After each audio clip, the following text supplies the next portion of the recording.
আসসালামু আলাইকুম বন্ধুরা, কেমন আছেন? আশা করি সবাই ভালো আছেন। সফর ইসলাম চ্যানেলে আপনাদের সবাইকে স্বাগতম। আজকে চলতেছি কুমিল্লার বিখ্যাত মাতৃভান্ডার রসমালাই খেতে। এটা পার্ট 2। বন্ধুরা, যদি এই ভিডিওর পার্ট 1 কেউ দেখে না থাকেন তাহলে ডিসক্রিপশন বক্সে পার্ট 1 এর লিংক দেওয়া আছে, দয়া করে সবাই দেখে নেবেন। কারণ আগেরবার বৃষ্টি আমাদের ফিরিয়ে দিয়েছিল, কিন্তু এই সফর শুধু পেট ভরার না, মন আত্মা দুইটাই ভরার সফর। কোরআনের আলোকে কিছু কথা শেয়ার করব ইনশাআল্লাহ। তো চলুন বন্ধুরা, আর দেরি না করে ছোট্ট একটা ইন্ট্রো দিয়ে ভিডিওটি শুরু করা যাক।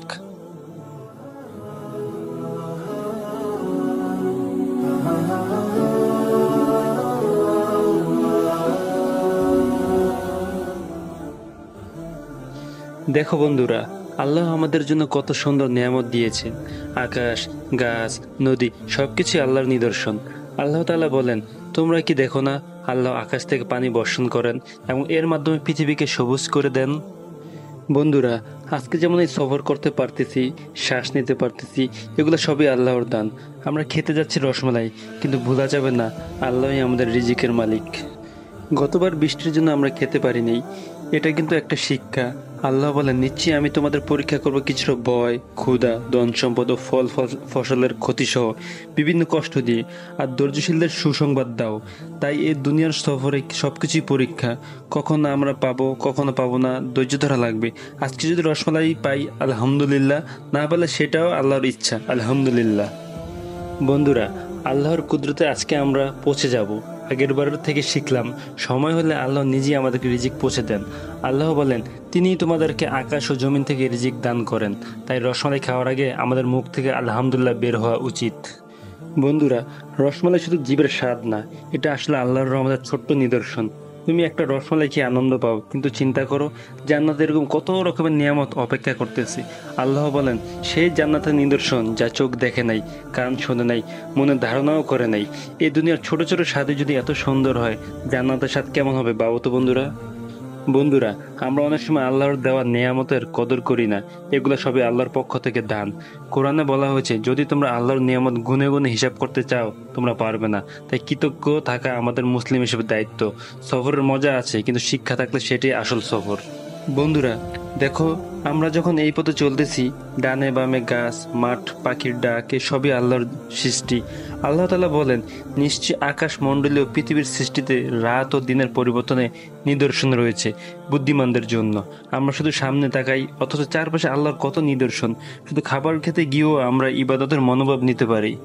বন্ধুরা, গতবার যখন গিয়েছিলাম কিন্তু রসমালাই খাওয়া হইল না, তখন খারাপ লাগছিল। কিন্তু বন্ধুরা, মনে রাখতে হইব, রিজিকের মালিক একমাত্র আল্লাহ।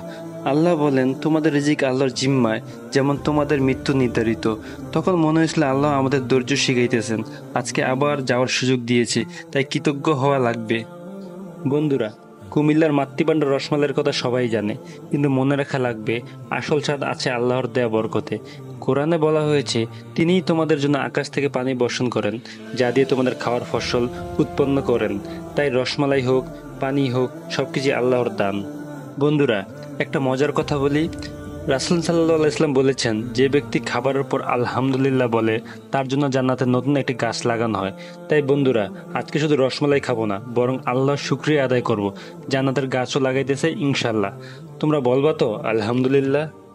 বন্ধুরা, কুমিল্লার এই ছোট্ট দোকানগুলোতে হাজারো মানুষ রসমালাই খেতে আসে, অথচ আমরা কি জানি কিয়ামতের দিন যখন আমলনামা সামনে আসবে, তখন আমাদের এই ছোট্ট ছোট্ট নিয়ত আর কাজের হিসাব হবে। রাসূল সাল্লাল্লাহু আলাইহি ওয়াসাল্লাম বলেছেন, ছোট্ট কাজও আল্লাহর জন্য করলে তাও সওয়াবের ভান্ডার হবে। এই রাস্তাগুলো আমাদের জীবনপথের মতোই, কেউ ধীরে চলে, কেউ তাড়াহুড়ো করে, কিন্তু শেষ গন্তব্য একটাই, কবর। আল্লাহ তাআলা বলেন, কুল্লু নাফসিন জায়িকাতুল মাউত, প্রত্যেক প্রাণীকেই মৃত্যুর স্বাদ গ্রহণ করতে হবে। তাই জগতের এই সফরও যেন আমরা আল্লাহকে ভুলে না যাই। দেখুন বন্ধুরা, কুমিল্লার রাস্তায় কত মানুষ নিজ নিজ কাজে ব্যস্ত। এই ব্যস্ততার মধ্যে আমরা যেন সলাত, কোরআন তেলাওয়াত আর দোয়ার সময় বের করি। রাসূল সাল্লাল্লাহু আলাইহি ওয়াসাল্লাম বলেছেন, দুনিয়া হচ্ছে এক চাষের মাঠ, যার ফসল আখিরাতে গড়ে তুলবে। তাই কাজ করব, কিন্তু আল্লাহকে ভুলে নয়। বন্ধুরা, কুমিল্লার সেই বিখ্যাত রসমালাই এখন আর বেশি দূরে নেই, একেবারে কাছাকাছি চলে এসেছি। এই এক্সাইটেড যেমন আমাদের হচ্ছে মিষ্টি খাওয়ার জন্য, ঠিক তেমনি একজন মুমিনের উচিত জান্নাতের জন্য এক্সাইটেড থাকা। আল্লাহ বলেন, তোমরা তোমাদের প্রতিপালকের ক্ষমার দিকে দ্রুত অগ্রসর হও। দুনিয়ার মিষ্টির জন্য আমরা ছুটছি, দোকান কোথায়, কত দূর, কতক্ষণ লাগবে এগুলা নিয়ে ভাবছি, কিন্তু প্রশ্ন হচ্ছে আখিরাতের সফরের জন্য আমরা কি এতটা আগ্রহী? আলহামদুলিল্লাহ। বন্ধুরা, অবশেষে কুমিল্লার সেই বিখ্যাত মাতৃভান্ডার এসে পড়লাম। ওই যে দেখা যাচ্ছে দোকানের নাম মাতৃভান্ডার। বন্ধুরা, দেখতেই পাচ্ছেন দোকানে অনেক ভিড়, লাইন ধরে মানুষ দাঁড়িয়ে আছে। তাই বাইকটা এক সাইডে রেখে আমি সিরিয়ালে দাঁড়িয়ে গেলাম। অনেক লম্বা সিরিয়াল, জানি না এই সিরিয়াল কখন শেষ হবে।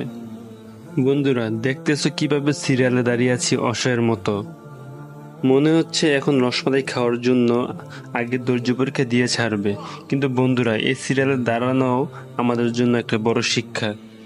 আলহামদুলিল্লাহ, অবশেষে সিরিয়াল শেষ করে রসমালাই নিয়ে আসলাম। এই যে দেখতেছেন আমার হাতে কুমিল্লার বিখ্যাত রসমালাই। বন্ধুরা, মনে রাখবা রিজিক দেওয়ার মালিক একমাত্র আল্লাহ। মানুষ সিরিয়াল বানায়, নিয়ম বানায়, কিন্তু রিজিক আসার সময়টা ঠিক করেন শুধু আল্লাহ।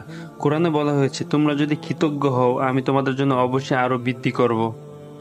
তাই আজকে এই রসমালাই পাওয়ার জন্য আমাদের বলা উচিত আলহামদুলিল্লাহ। বন্ধুরা, ফাইনালি আজকে আলহামদুলিল্লাহ কাঙ্ক্ষিত সেই মাতৃভান্ডারের রসমালাই নিয়ে বাড়ির দিকে রওনা দিলাম। যত কষ্ট, সিরিয়াল, বৃষ্টি, ধৈর্য সবকিছুর পর আল্লাহ আজ আমাদের দিছে এই নিয়ামত। বন্ধুরা, আজকের সফরে আমরা শিখলাম ধৈর্য ধরলে আল্লাহ উত্তম প্রতিদান দেন। রাসূল সাল্লাল্লাহু আলাইহি ওয়াসাল্লাম বলেছেন, তুমি যেখানেই থাকো আল্লাহকে ভয় করো, আর খারাপ কাজ থেকে দূরে থাকো এবং মানুষের সাথে উত্তম আচরণ করো। বন্ধুরা, আজকে আমরা রসমালাই খাইলাম, আনন্দ করলাম, কিন্তু মনে রাখবা সব কাজের মূল হচ্ছে নিয়ত। রাসূল সাল্লাল্লাহু আলাইহি ওয়াসাল্লাম বলছেন, সব কাজই নিয়তের উপর নির্ভরশীল। তাই শুধু পেটের স্বাদ না, আল্লাহর শুকর আদায়ের নিয়ত করলেই এই খাওয়া ইবাদত হয়ে যাবে। সফরের প্রতিটা মুহূর্ত যেন আমাদের জন্য সওয়াবের ভান্ডার হয়, এই দোয়া করি, আমিন। তা বন্ধুরা, যদি ভিডিওটা ভালো লাগে তাহলে অবশ্যই চ্যানেলটাকে সাবস্ক্রাইব করো, লাইক দাও আর বন্ধুদের সাথে শেয়ার করো। তোমাদের দোয়াই সফর ইসলাম এগিয়ে যাবে ইনশাআল্লাহ। পরের সফরে নতুন গল্পে আবার দেখা হবে। আসসালামু আলাইকুম ওয়া রাহমাতুল্লাহ।